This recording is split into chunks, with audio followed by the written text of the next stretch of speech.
Twitter is like the best place on earth. Like it was like such an exciting time. I think it was really peaking at the time. And then I have found, especially the last few months, it's like, oh, so boring. Everything's the same. I'm hearing that from everyone. Hey guys, welcome back to the Public Show. So in this episode, I talked to Ev Chapman, who's an extremely creative and beloved creator. And over the years, we have been seeing each other on Twitter, and everyone I talk to loves her so much. So I decided to grab her for a chat. So in this episode, we talk about three things. A lot of you are wondering, how do I build things that people want? Well, Ev has a super tip for us here.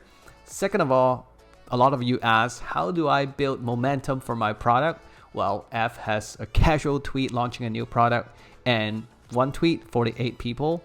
That's amazing. Let's hear about it.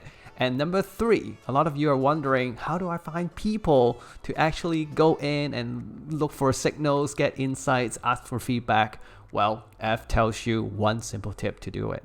So I personally am super excited to do this. I think this interview itself is kind of like a paid course. People would pay for it. So let's go. Hi, everyone. Today I have Ev Chapman here with me. I'm super excited to talk to her because I believe we started around the same time, maybe like 2 years ago. And while on the journey, we see a lot of people dropping off, disappearing on the internet. I think like we are definitely the two of the small group that is like keeping our cool and keep going. So I'm super excited. I've never actually chat with her. So this is our first chat. And yeah, I'm excited. Welcome here. Yeah, me too. I can't believe, sometimes I jump on to talk to people and I feel like I know them already because we've interacted so many times, and you think, oh, actually we have never actually talked on a Zoom meeting or, that kind of thing. So it's great to be here. Yeah, I think one thing really helped is I started following your Instagram, I think a couple months ago. And so, I see you more, so I get more familiar with your work and your style. I think so. It's a different dimension sometimes when you jump onto a different platform. Like Twitter is so text-based. And so then when you jump onto something like Instagram, you see, my face a bit more, or, me talking, and it's just different. Yeah. So Evelyn, I want to always start off this show with knowing you as a person. So like quick one line or two line, like who are you? That's such a deep question. I think like at the heart of it, I'm a, creative entrepreneur on the internet. And I've been doing that, I've been bumping around the internet, for I reckon the past 10 years, trying different things. But at the very heart of it, I'm just a super creative person. And I know that I want to like get something out there, but I haven't been able to do that. And so that's kind of been my journey. I'm also a marketer. I've been doing that for 10 years, and I help health and fitness professionals grow their business through marketing. So if I ask you a best friend, how would they describe you? It can be an offline best friend or an online best friend. Doesn't matter, but how would they put it?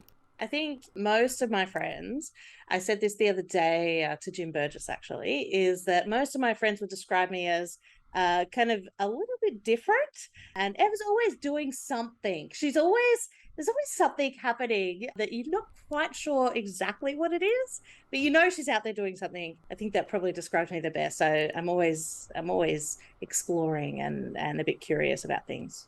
Yeah, if I have to describe you, I would say good vibes. Like I can just feel it right that's here. Nice. Oh, I like that. Thank you. So the other day I saw you like taking an Instagram story showing your balcony, looking outdoor. So what is something that is like super important in your life that you care about? Is it outdoor? Is it the freedom? What is it?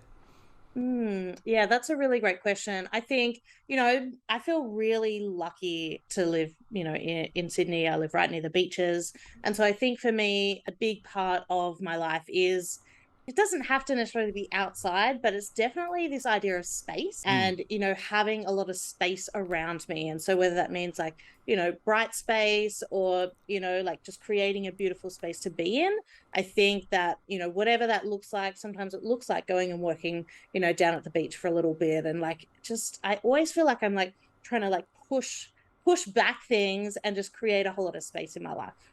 So Yeah, you pretty much take control of your life. That's Yep. amazing because a lot of creators, I feel like they're having a hard time figuring out how to reverse that control. Yes. Mm. Absolutely.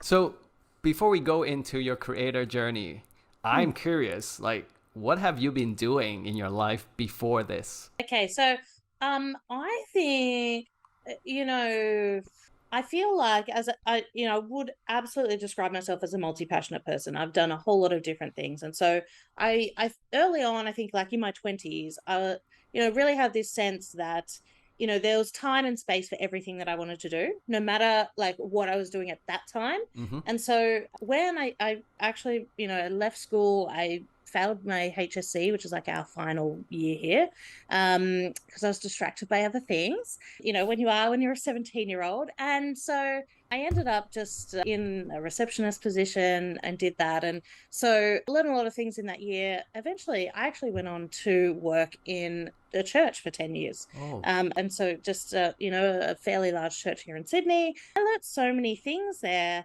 about how to work with people, how to talk to people. I eventually did a graphic design course there. And that's actually how I developed a lot of my creativity, because I got to try a whole lot of different things. And I did graphic design, I did video editing, I, had to speak on stage. And so there's a whole lot of things there that really taught me a lot of things that I think that eventually led me then into what I wanted to do. So I did that for 10 years. And then I decided to quit that and to start freelancing. And I oh, thought, okay, I've learned a whole lot of creative things. I also am very technical and system oriented. Still, 10 years ago, I was like that. And so at that time, it was like the big thing was getting people onto the cloud. Like uh-huh. now it's like no one even talks about the cloud. But at that time, it was like that. And so I started like a little kind of freelancing business around getting people set up on technology, and then a whole lot of things around automation. So it was really, really similar kind of to what I do and what I talk about now, with Notion and tools and that kind of thing. But eventually that led me into, and I don't even know how this happened, but that kind of led me into marketing. As a freelancer, you often get asked questions like, oh, can you build websites, or can you do this? Can you do that? And so you just say yes, and then you like figure that out. And so and eventually built up a bit of a digital agency, which I realized I didn't actually like doing. And so I burnt out after a couple of years of doing that. But that led me to what I am currently doing, which is working for a company that I met because I hired an office from them when I had my digital agency. And Uh-huh. so we met, we became friends. And so then I decided that I wanted to do something that scaled. This was my whole big thing, is like, you go into freelancing, or I eventually turned that into an agency, had people working for me, but none of that scaled. Like if I was not doing work when I first started, no work was getting done. Right. And then eventually, like if it's all time for money. Like, and so I had in my head said, I want to do something that scales. And so I thought about some education things, courses, that kind of thing. So eventually we, with my friends who I work with now, build a course to help, health and fitness professionals. So we do high level coaching. And I've been doing that for the last 8 years. And that's led me to kind of where I am now, which is kind of this creator business on the side as well. Wait, And that's it. so in summary, you have a business with a partner, and then you Mm. do a lot of creator stuff, like your own info products by Yep. yourself. Yep. That's oh, okay. Because That's it. there's a lot in there. I'm trying to see I if I know, right? capture the gist. So I work full time. Okay. We do high level coaching, and then how my creator business came to be is actually through COVID, Oh, because I work with health and fitness professionals, and here in Australia, at the beginning of the pandemic, we had this big announcement that all gyms and all fitness centers had to close down. And I just remember sitting in the office thinking, I put all my eggs in this one basket over here, and now it's literally gone. And so it was lucky that we actually did really well through COVID, but it got me thinking that I needed to branch out and to kind of, I think I had read something by Daniel Vassallo around the portfolio of small bets. And so I started to think, okay, well, that's like, this is like my main thing over here, but that could, and I think a lot of people thought that through the pandemic is everything that and you trust could be taken away from you in an instant. And that was a really weird time. Like, I've never thought about that in my whole life because, obviously we haven't been through something like that before. And so that then set me on a path to then start to create some other things that now, have really started to pay off. Yeah, since we're talking about this, it reminds me of this morning. I was reading the newspaper, and in the financial section, they always talk about like which company, like this founder is selling shares, the CEO is selling shares. And I used to think like, why are they doing that? Do they not believe in their own company? But now we understand because it's about diversification. It's about reducing the risk. I didn't understand this like maybe 10 years ago. This is fascinating. Everyone I meet now seems to be talking about putting eggs in different basket. I think so. And I also think that the pandemic brought like a different style of working and that kind of thing. I used to work in an office all day and travel there. So there's a whole lot of like, I gained time back. I gained some freedom back. And so all of that, like, I think has led to this really cool moment that we're in, which is, you can have, maybe stay in your full-time job or have a part-time job and do something else on the side. And I actually think that's probably the future of work where, you're not necessarily like locked into one place, but, you have a few different things on the go and you are the controller of that. I totally agree. I feel like people create more value for the planet, for the world, if we work that way too. Yeah. So I want to jump into talking about your journey because in my audience, like the people watching this, a lot of people are in the early stage. So a lot of people come to me and ask like, hey, do I need to niche down? I don't know what my niche is. But when I look at you, Evelyn, you are very clear and specific. Like you help writers and creators and you help them build out that library of knowledge and then turn it into content. I read it, I understand it. I know if I need it or not. But is that the case on day one? No. I originally started off talking about Notion and that was like my thing. Like I remember way back in like December 2020, I think.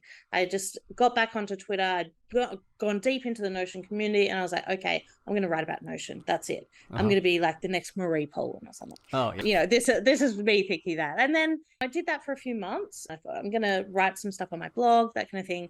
It wasn't until I got into Ship30, which is a writing community on Twitter, is that I started to then kind of think about what do I want to write about. And I started Ship30 writing about self-improvement, like life kind of self-improvement, and these like 30-day experiments that I had been doing. And so I did that for 30 days. And I actually thought that this is where I'm going to sit. I'm going to sit in like how to improve your life and that kind of thing. But actually, people then started to ask me questions about, like, how do you organize all of these essays that you're writing? And how do you organize the ideas? And so then I did my first Twitter space because people were asking me. So I said, I'm going to do a Twitter space. I'm going to tell you how I do it. And so the more what I realized and what I learned as being part of Ship30 is to follow the signals. It was a really big impacting time because you can decide something and you say, oh, I'm going to write about this or I'm going to be known for this. But actually your audience is kind of asking you about something else and all the systems was just behind it. The more that I talked about my systems and my little processes, and every time I talk about, a little hack that I do. The other day on TikTok, I shared about like this thing that I do at home, which is now working from home. It's called 5-minute micro moment. Like sometimes I don't get up from the day. So like from working. And so I set an alarm. It's like a micro moment and everyone loved it. And I'm thinking, I don't know, those are just the little things that I do. So I realized that very quickly, it was actually the systems around what I did that people were really interested in. And I just followed that signal, which is what's got me to talking about note-taking and then, creating knowledge and turning that knowledge into content. This reminds me of my experience as well. Let me know if you resonate with this. Like, I feel like in the beginning, I talk about building in public and I talk about like mindset shift, how to be vulnerable, how to be open. well, this is good. Like a lot of people want this, but at the end of the day, I find out that people actually, they wake up, they sit at their desk, they want to focus on business. Yeah. So for you, it's like improving life, but moving to improving the business systems. And for me, it's Yes. like being open, being vulnerable to now how to use Build in Public to do a launch. And Yeah. I think a lot of people watching this, they might find this to be useful. I hope they do. Do you resonate I with hope so. this? More Yeah. Yeah, I business. do. Yeah, I think so. And look, I mean, it's funny because I've tried a whole lot of different other creative things. I started a vlog, like I vlogged for a whole year, like in 2018 or something. I've started a podcast and different things. But it's not until I think that you start to actually, make a dollar or start to actually see like, oh, this could be something that it is actually a big motivator, even though we don't want to say that's the reason that we're doing it. Like, and it's not necessarily, I think, the reason that I started. I really believe that there's a message in everyone. And if you believe that, you should put it out into the world. But you should also make some money, and do something with it as well. Like, why not? We have unlimited opportunity. And so we should do that. Yeah, totally. Yeah. Like when you say talk about money, I still remember my wife knocking on my door. Kavan, when are you going to charge people? Oh, well, that's it. And I Yeah. know, like, one of my friends is like, he's kind of seen me go through different phases of, creative projects, I'll call them. And then I was really silent about starting to write again online. And it wasn't actually until I had a fairly large audience and had made some money that he kind of like, then he was like, oh, I found you on Twitter. What are you doing? And he's like, it obviously, like, people don't understand sometimes, especially when you're a creative person, because it's actually the creativeness that drives you. And so you will start creative projects and, you don't really know where they're going. But when you start to actually be able to make some money from that, I think it's a really powerful point in your journey. Yeah, it's about finding that gap between your The creativity intersection. and business, what people want. So speaking Absolutely. of Twitter and also being creative, Mm. I just want to say like I I see a lot of Twitter profiles. I'm surrounded by a lot of people. And lately Twitter is super boring because there's a lot I of know. threads, same copy, same hook just to get people to read your whole thread. But your profile, I was scrolling. Like, of course, I'm not always there, but Yeah, yeah, yesterday or 2 days ago, I went scrolling, and you have wisdom, you have text, you have photos, you have TikTok style videos, you have a yeah. photo meeting up with a friend in Sydney, you have essays. That's the kind of presence that I think everyone should be and should do. So I'm just wondering, like, did anyone talk about that? What do people think about that? And how did you kind of create this Get branding? that.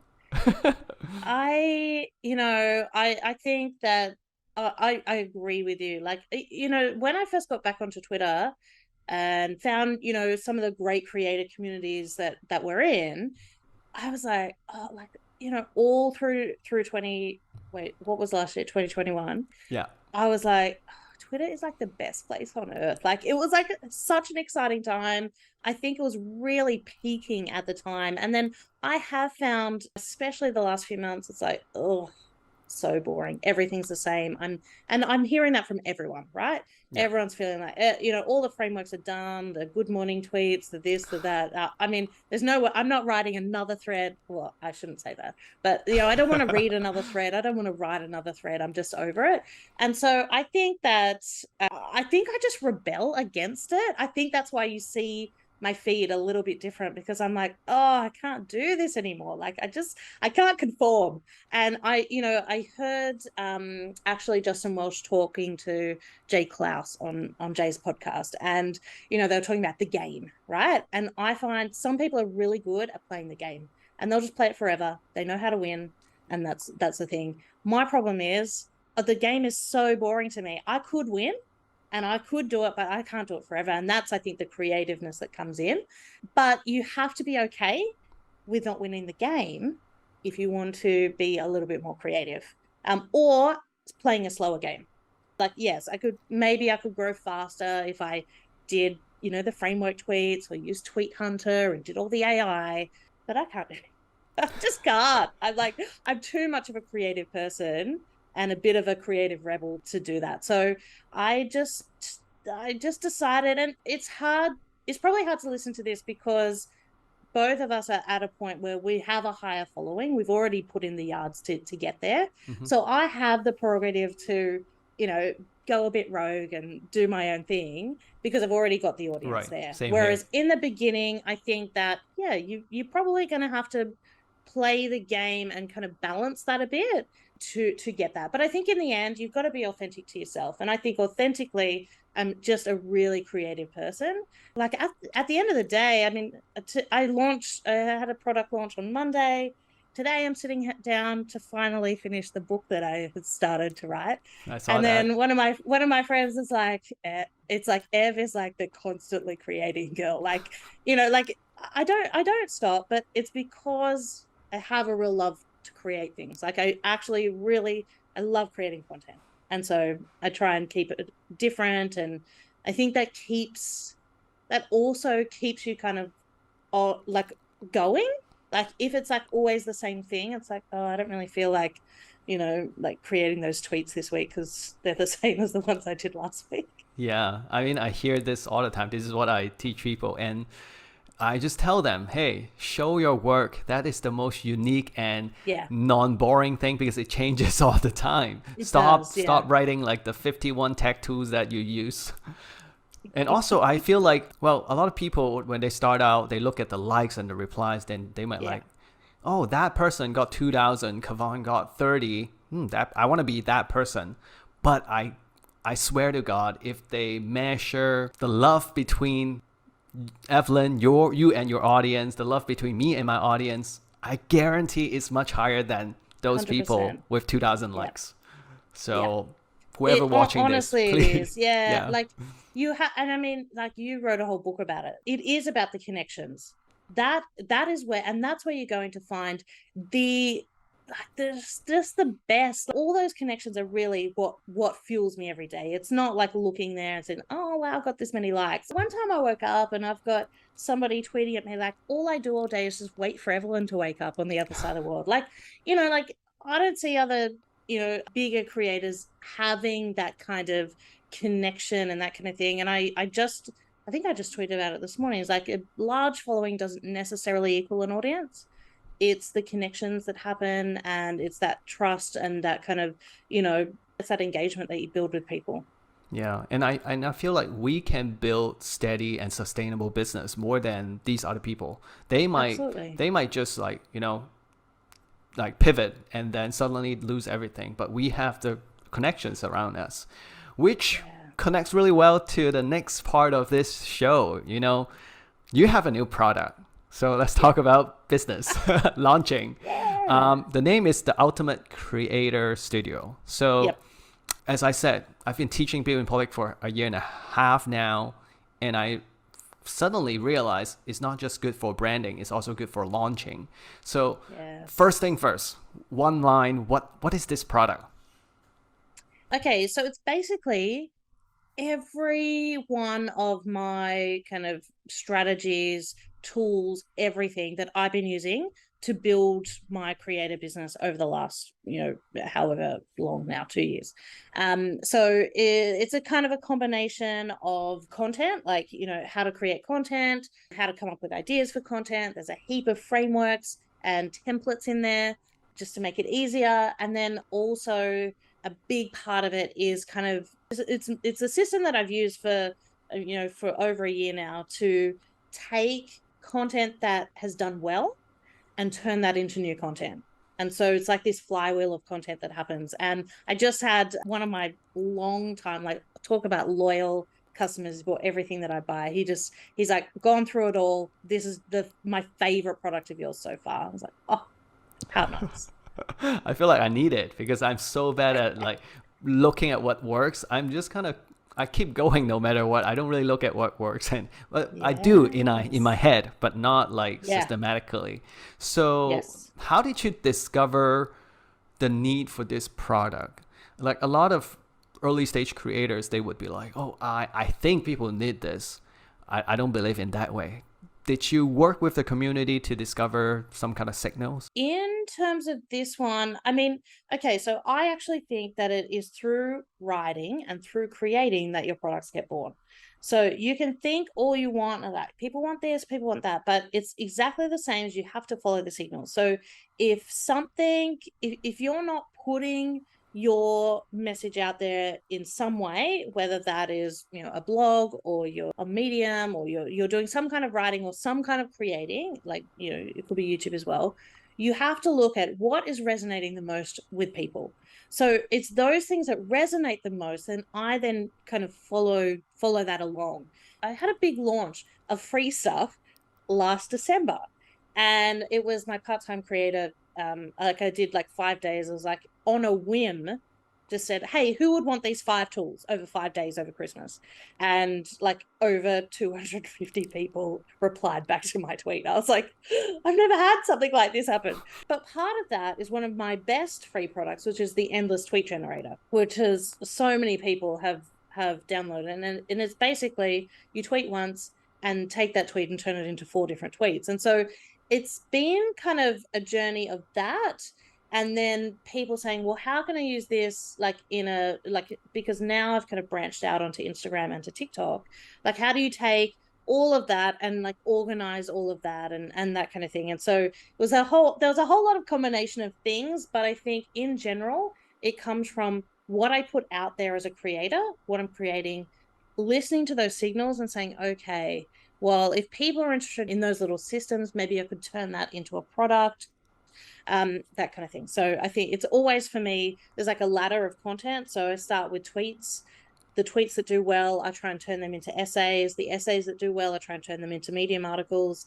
The Medium articles that do well, I try and say, well, how can I turn this into something that I could get paid for?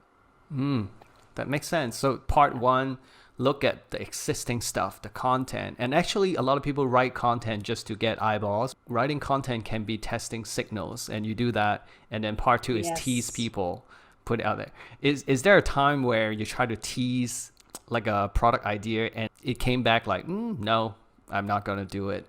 Yeah. So at the end of last year, I thought, okay, how good would this idea be to have some kind of journal that people could, they get like 1 prompt a day, right? And I called it Spark 365 Journal. And I put it out there and 2 people bought the pre-launch. And I was like, okay. It was probably the first, and I launched a lot of products last year. It's the first one that just literally fell flat on its face. And it was like in my head a cool product, but I hadn't tested the idea. It just came out of the blue, like, hey, let's just create this journal. And I thought, well, I'm not creating 365 writing prompts for 2 people. so I returned their money and I said, no, not doing that. So yes, but it's always when I don't listen to the signal that has happened. Yeah. That makes sense. Like you can reverse it actually. That's the beauty of digital products. Like writing a book, that's kind of hard once you're published. Yes. But yeah.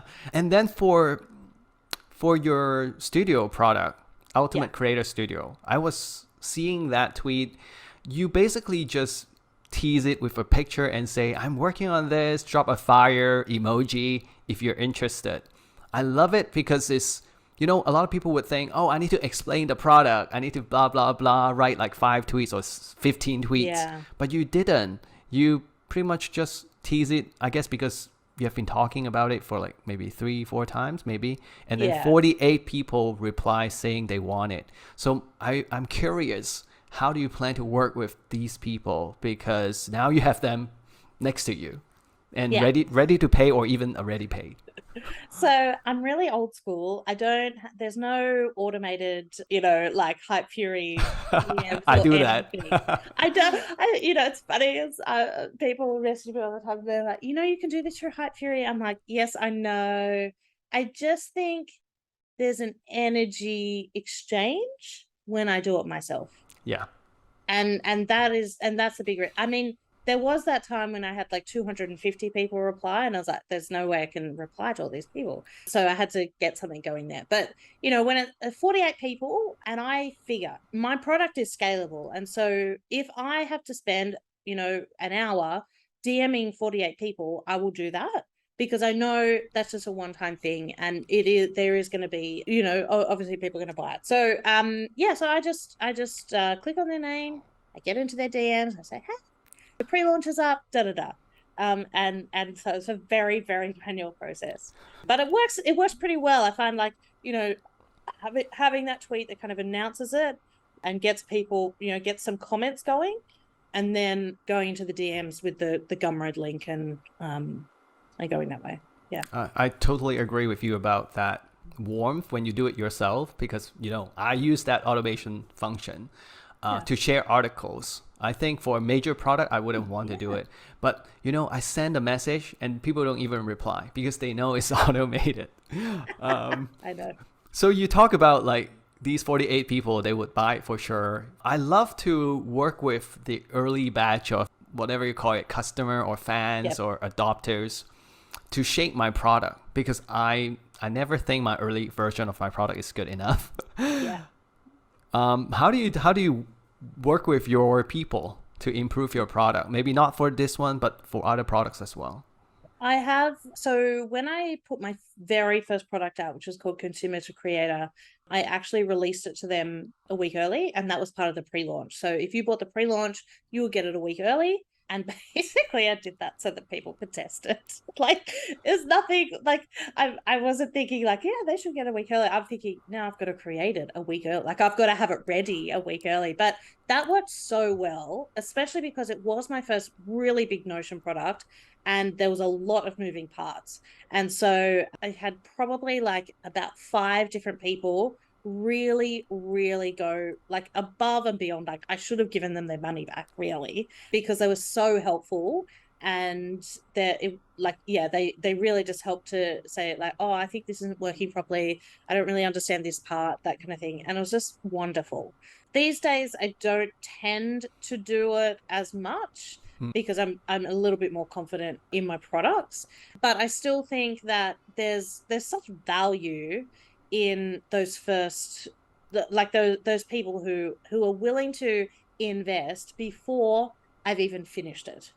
Like, there's such value there. So I love getting them involved, and sometimes I'll send them little videos as I'm building stuff, like, hey guys, just want to let you know how everything's going, and I'll send it to them privately, because I think, like, when I know when I sign up for pre-launches, I'm always super excited. And so you're waiting and that kind of thing. So it's really nice to just send people like quick little updates, I think.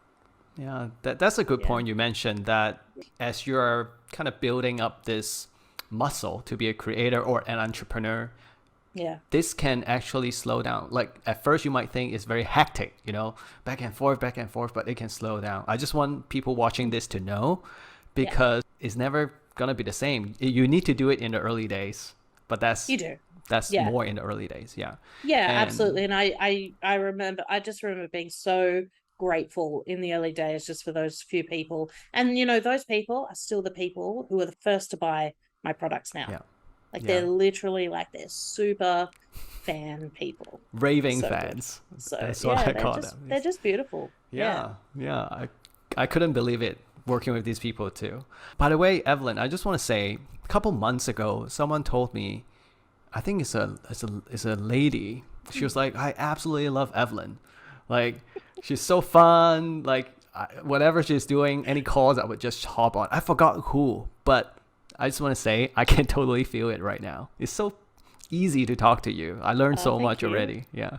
It was weird in the kind of the early days of Ship 30. I remember being on a call, and then one of my friends was like, I don't even know, it was a new person to Ship 30, and they're messaging each other saying, Evelyn is on this call. Like, and I was like, guys, I'm just a normal person. Like, so it's kind of weird when you grow on Twitter and you become a person, like, because I still feel like I'm that girl with less than 500 followers. And I'm just excited to talk to everyone. But then you realize, oh, actually, like, there's been people who've been following me for ages, and they, and when, they receive a response from me or something, they're like, oh my gosh, like, I never even thought you would reply back. And I remember being that smaller creator and having larger creators interact with me, Yeah. and feeling that was really special. And I think that shaped a lot of kind of the energy that I put out now. Yeah. Same here. Like, I Yeah. feel like the people who keep their mindset at 500 followers, they will build successful online business. But if you kind of, you get rich and then you forget your old friends, nah, that's not gonna work. I can't. Yeah, I'm just not that girl. Like I'm Same. just I think I said, I don't know when I said this a few months ago. I'm like, I'm sorry guys, I'm just the excitable puppy on Twitter. Like I just want to meet everyone and run up to everyone. Like I'm just that person. I don't know. And it's funny because I'm not in real life, I'm not that, I'm more of an introvert. And so it's funny how, but online I just love it. Like, I don't know. I have a theory. I think 90% people on Twitter are introverted. I think they are too. I am too. I Yes. think because, well, in real life, there's a lot of variables, but online is more expressive and it's text mostly. Yeah. So we feel comfortable sharing. I think so. Yeah. Yeah. I also think that we probably control our environment more, like our physical environment, so we can be a bit freer. I don't know. Yeah. Yeah. Yeah. Okay. So let's get back to the launching process. Okay. Yeah. I want to know, that launch day is super important. Is there anything that you do to gear up for that launch? Because a lot of people seem to think, oh, let me just post it and then people will flood in. I actually was that person a I couple was years that ago. person too. Yeah. Yeah, I launched on Product Hunt and I'm like sitting here waiting for people to ask me questions. I'm like, how come no one is here? So how do you change your approach now? What do you do to gear up for launch? I always launch to my newsletter first. That is the biggest, I think that's been the biggest light bulb for me, right? I've worked in marketing for 10 years. And then I was like, of course, the newsletter would be the place. Like, so the other thing I do is I talked about those kind of 5 or so people. I put feelers out to them as well. And so I say, hey, I'm going to launch something new. Would love for you to tweet it out or that kind of thing. So I think like knowing who your people are, and then also knowing like, most of my sales come from my newsletter. And so now I kind of start to understand like, yes, you're going to see a whole lot of things on Twitter. Of course, I'm going to put stuff out there, but most of the people are seeing it in my newsletter, and the creative, that's how I've figured it out in my head, is my creator funnel is more, sorry, my camera keeps Yeah, I was moving. gonna ask you, what is that? How it's I like have the new automated. Opal. I have the new Opal C1, Oh. which is when it has certain hand signals that makes things happen. So, but sometimes when I move my hands around, it Wait, so this is a does phone? crazy things. So it's an AI camera. Oh. Yeah, it's brand new. Anyway, Okay. I'll ask you after this. sorry about that. Sorry about that. No, no, it's good. It's cool.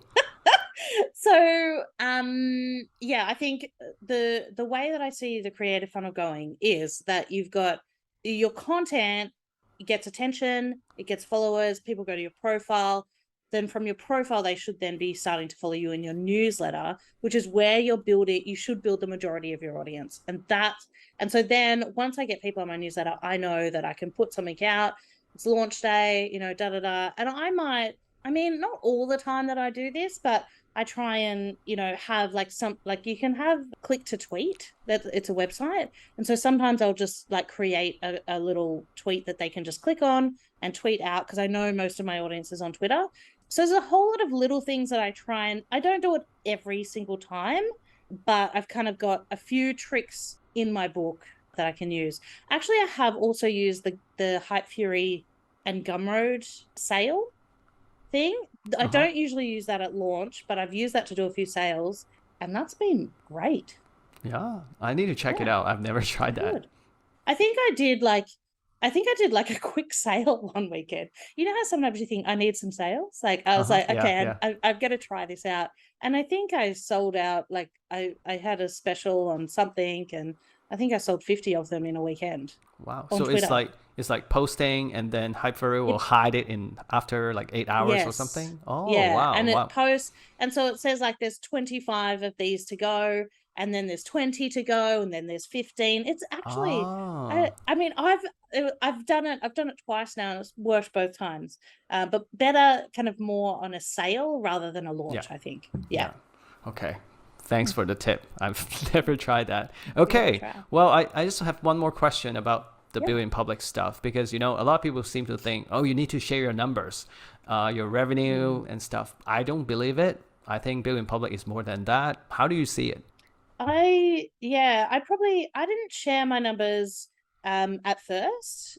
Just like it just can get a little bit performative, and and sometimes you're just a bit embarrassed. Like, I don't know, is this good or not? And then eventually, I think at the end of last year, I shared kind of my numbers from the year, and really again, it's a little bit more kind of like I was like, I'm kind of proud of myself. I don't do this full time, that kind of thing. And I remember putting a tweet out. It was a few months ago, just about my revenue from last year, and I actually had somebody say, "Well, like I don't even remember what the context was, but somebody says, oh, well, that's not very impressive." Um, and like it was like my first like person who's like, whoa, no, no, no, no. But I think you have to do what is comfortable for you. And it's not I don't think that it should be a race between everyone.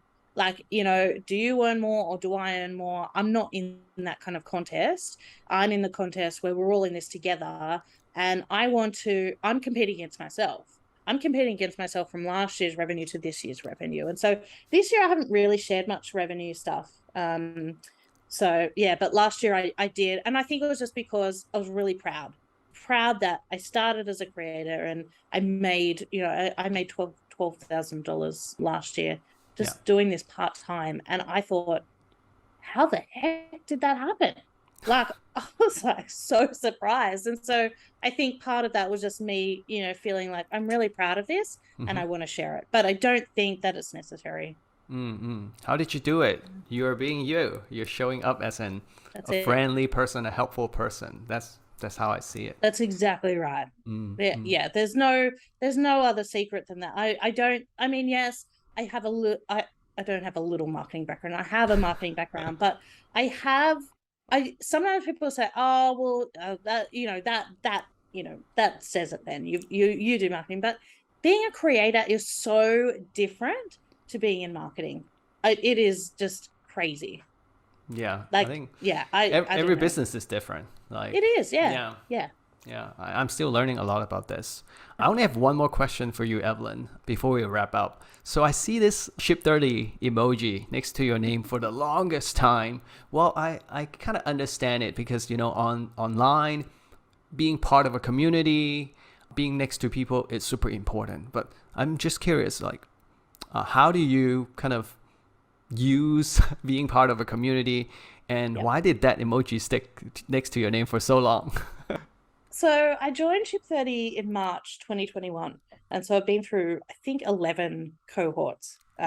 So 11 or 12. And I think, really, I thought I was going to come and learn how to write for 30 days. But actually, what I learned was I actually love writing and I love shipping. And so I've stuck with the community since then, and it is an amazing community. But I have this idea in that, like, I bumped around the internet for a long time and even on Twitter. And sometimes it can be hard to get into a community or find your community.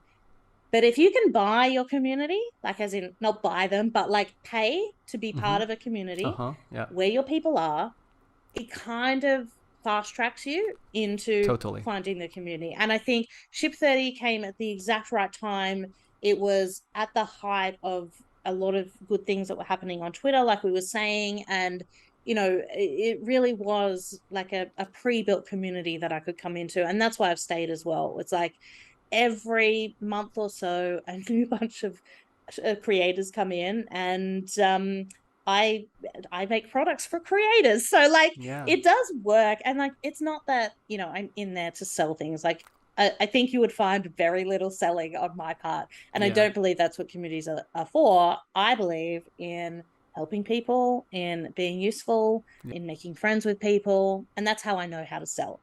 I know how to sell because I know how to be a really nice human being that gives a lot, and that giving kind of just comes back to me, and it is reciprocal, kind of, whether it's the universe or whatever. But it works every time, and I've been doing that for a long time. I remember being in Facebook groups when I first started freelancing, just giving away things, giving people, help. Like, I used to do a lot of marketing automation. And so I just, help people all the time. And that always came back to me in sales. And I never felt like I had to do sales Right. as a freelancer. And I think I still do the same now. It's like, I just give as much as I can. And that always then, and then other people sell for you. You don't have to. Like, I Yeah. literally was on a Twitter space the other day, and somebody butted in and says, Ev has some really great products on Gumroad. You should just go and buy them. Like, I'm not even selling these myself anymore. Yeah, because you give a lot, and then so these things happen. I I really do. like to hear your perspective about this because I'm not in a lot of communities. Right now, I'm only active in JCloud's creative science. Yep. And I still remember someone called Jeremy Ings, and he shared a Yeah. I business know, tip. Jeremy. Yeah, Jeremy's awesome. He shared a business tip that really unlocked my affiliate program for me. And then I decided I should feature him in my newsletter.